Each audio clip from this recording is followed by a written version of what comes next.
ఇప్పుడే జీ5 app download చేయండి. చూడండి మీ ఫేవరెట్ టీవీ షోస్ ఎప్పుడైనా ఎక్కడైనా. అక్క కాఫీ.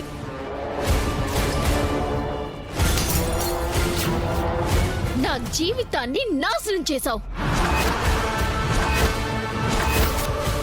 నేనేం చేశానక్క? నా ముందు నుంచి వెళ్ళిపో.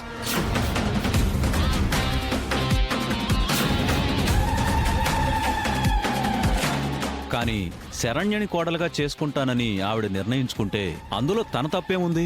ఎక్కడికెక్కడ నన్ను గెలిపిస్తున్నానని నమ్మిస్తూ ఆవిడ దృష్టిలో ఇది పడాలి అని. ఇది అంత చేసిందని మీకు అర్థం కావట్లేదా? నేనైతే నీకోసమే చేశానక్క. నువ్వక్కడ హ్యాపీగా ఉంటే చూసి ఆనందపడాలన్న ఉద్దేశంతోనే చేశానక్క. ఇప్పటికీ నీది అదే ఉద్దేశమా? అయితే ఈ పెళ్లి చేసుకోవటం నాకు ఇష్టం లేదని చెప్పొచ్చుగా. జీ5 యాప్ డౌన్లోడ్ చేసి అన్ని ఎపిసోడ్స్ పూర్తి ఉచితంగా చూడండి.